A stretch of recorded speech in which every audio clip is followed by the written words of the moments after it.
Bismillahirrahmanirrahim. Assalamualaikum warahmatullahi wabarakatuh. Kembali lagi dengan saya Muhammad Febriansyah. Di sini saya akan menyampaikan mengenai menyusun target prinsip balance scorecard dengan metode OKR. Dalam manajemen strategi, target adalah tahapan ketiga setelah visi dan misi.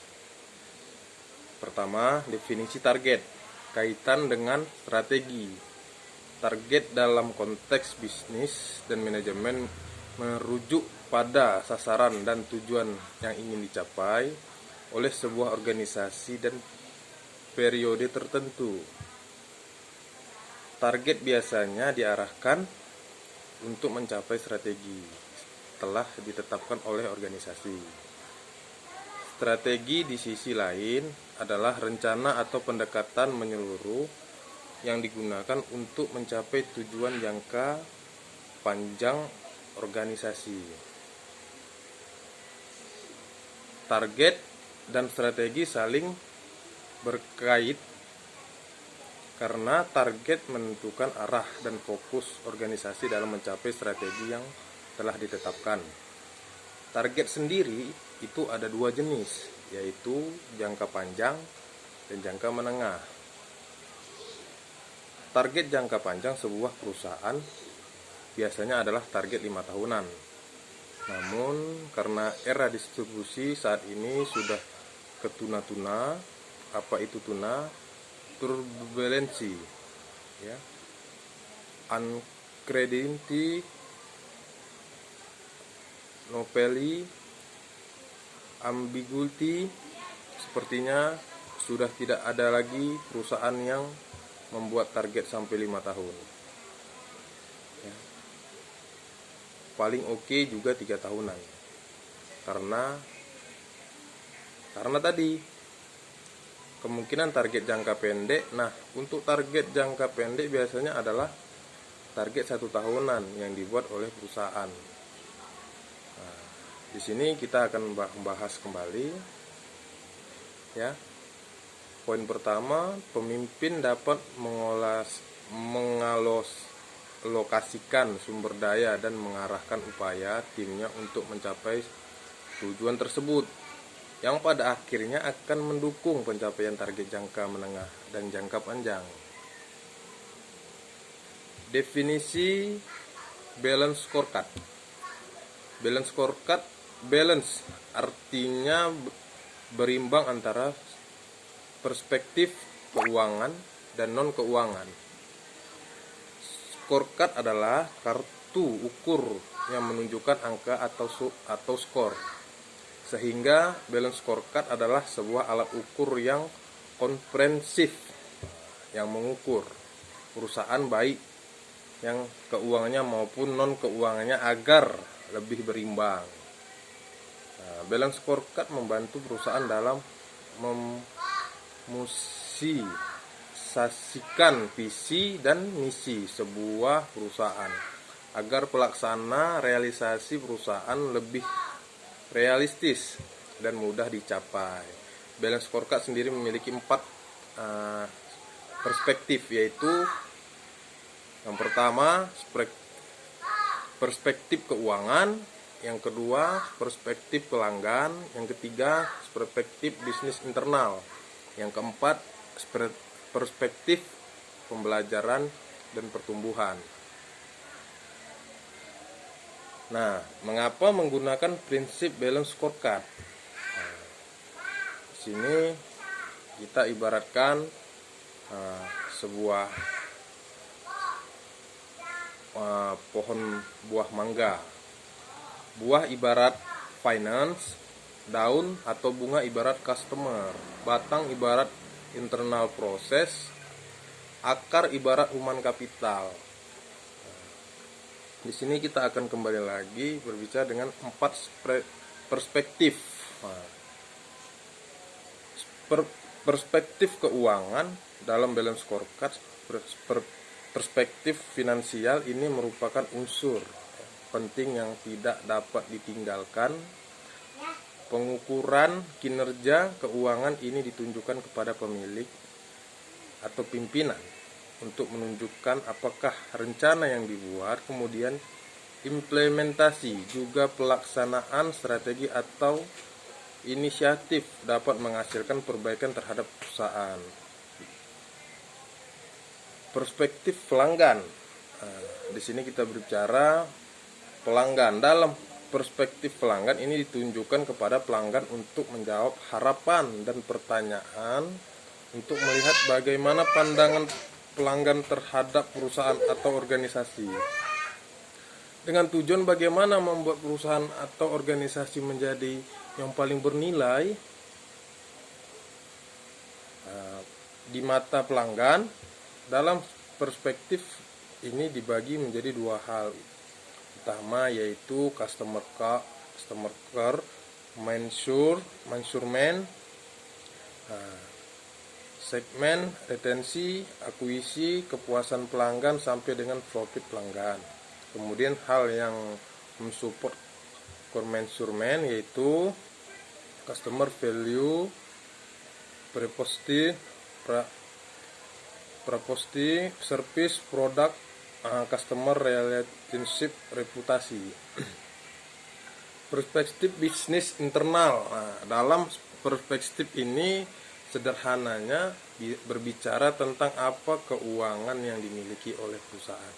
Apakah produk yang dimiliki atau perusahaan atau organisasi sesuai dengan spesifikasi pelanggan dan mampu memenuhi ekspektasi dari pelanggan.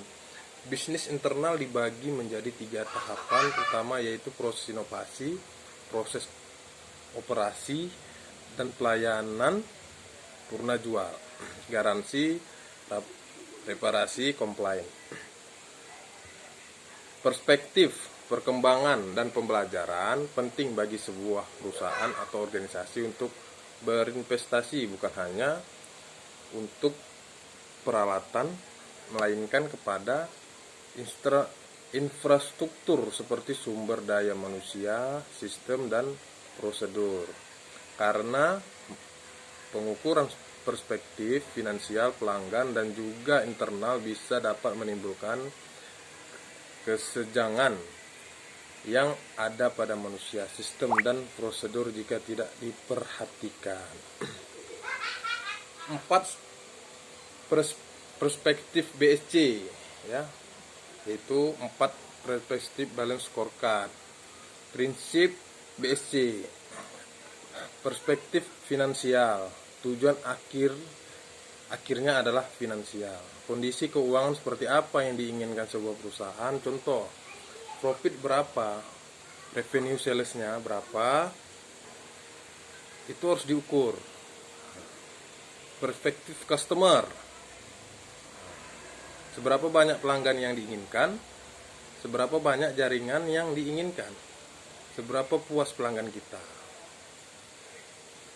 Nah, di sini kita lanjut lagi perspektif internal bisnis. Yang namanya internal bisnis berarti bicara di dalam bisnis kita, bagaimana proses bisnis berjalan, sebaik apa proses bisnis, sebaik apa produknya.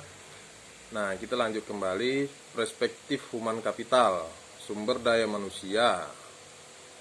Bagaimana produktivitas karyawan kita, bagaimana kompetensi karyawan, bagaimana kesejahteraan karyawan. Nah, kita masuk ke metode OKR. Apa itu OKR?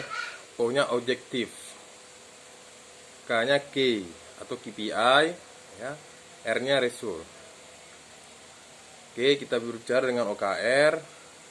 Poin pertama, objektif adalah sebuah goal akhir dari target. Karena kita menggunakan prinsip BSC, maka goalsnya ada 4 prinsip BSC. Balik ke 4 perspektif tadi.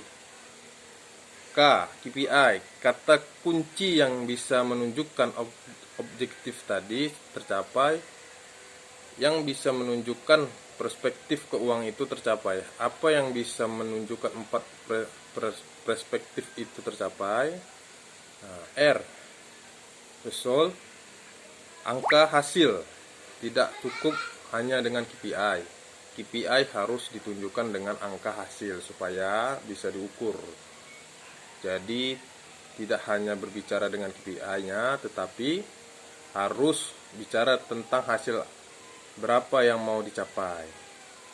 Contohnya, apa di dalam kehidupan kita? Misalnya kita mau kaya. Kaya itu adalah goals-nya. Nah, tapi bagaimana kata kunci yang menunjukkan kita itu kaya, misalnya seberapa banyak tabungan kita. Nah, berarti kita kuncinya. Oke, adalah tabungan, apalagi selain tabungan. Misalnya berapa banyak aset kita dan lain-lain. Kalau dikatakan hanya misalnya kata kuncinya adalah jumlah tabungan, ini belum jelas karena tidak bisa diukur. Ketika kita sudah masuk jumlah tabungannya, jumlah asetnya, jadi jelaslah objektifnya adalah kaya. K-nya jumlah tabungan, beberapa angkanya itulah resulnya. Inilah yang disebut dengan OKR, ya. Pengertian dari OKR, membuat sebuah target menggunakan metode OKR. Jadi teman-teman, sudah saya sampaikan apa itu OKR, ya. Balance scorecard dengan menggunakan metode OKR. Nah, di sini kita masuk lagi. Kenapa sih harus OKR? Karena OKR itu kalau digunakan itu akhirnya bisa melaksanakan, implementasikan prinsip membuat target.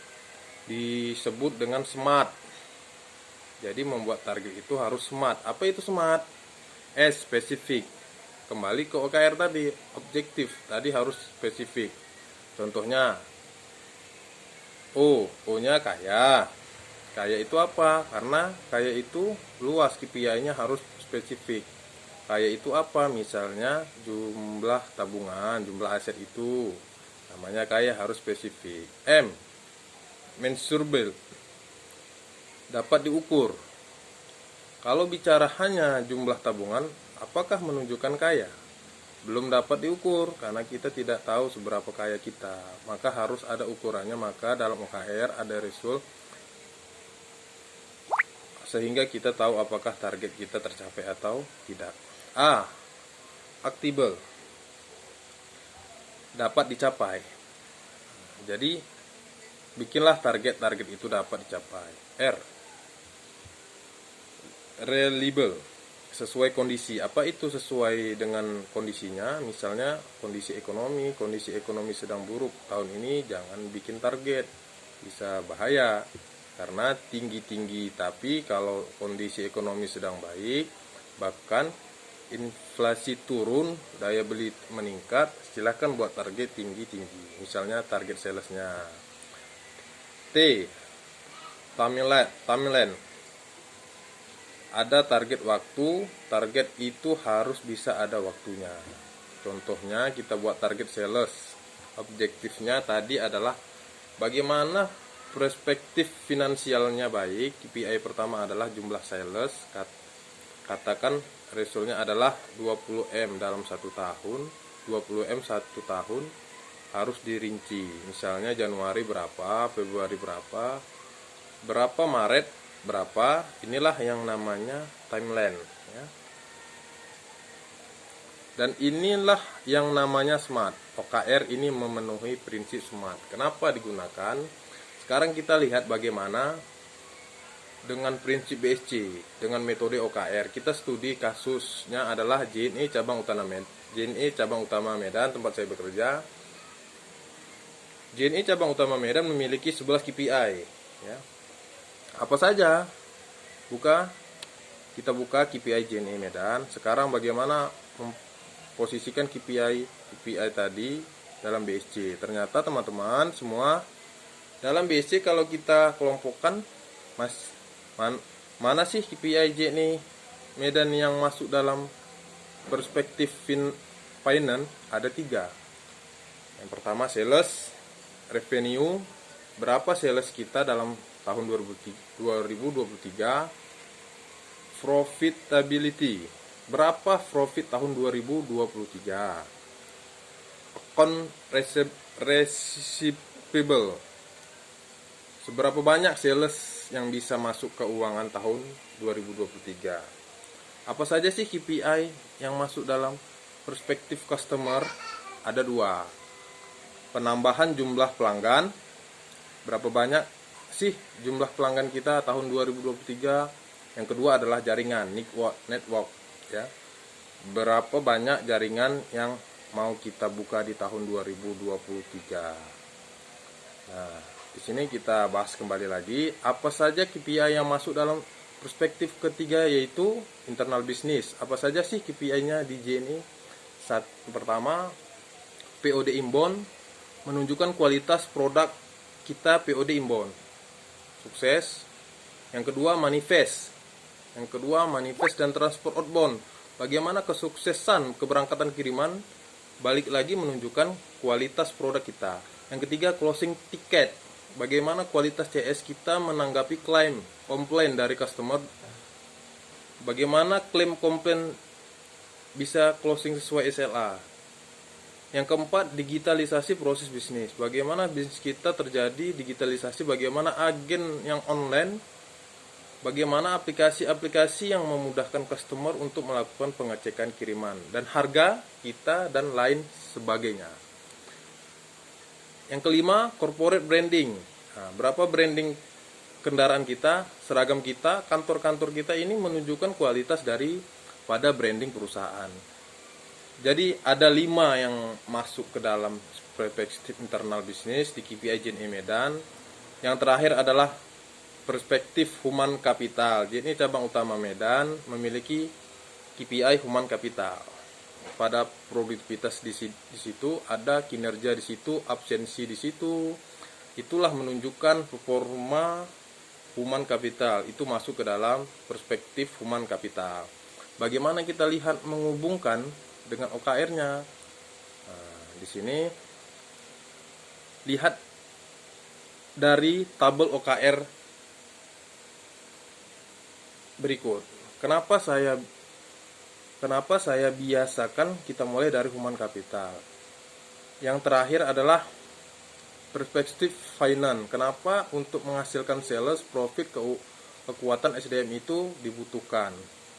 Untuk menghasilkan buah mangga yang banyak, butuh ranting yang banyak, butuh batang yang kokoh. Di balik itu semua, tentu kita membutuhkan yang pertama, yaitu akar yang kuat. Jadi akar itu harus kuat. Nah, seperti semangat kita harus kuat, diberi pupuk dan nutrisi terbaik. Jadi objektifnya ada 4 perspektif. K-nya adalah KPI-nya, dan yang terakhir adalah kita punya result. Jadi JNE Medan mempunyai yang namanya OKR tadi. Kita punya objektifnya, kita punya K-nya, dan kita juga punya resultnya. Beberapa hasil dari masing-masing dari K-nya tadi.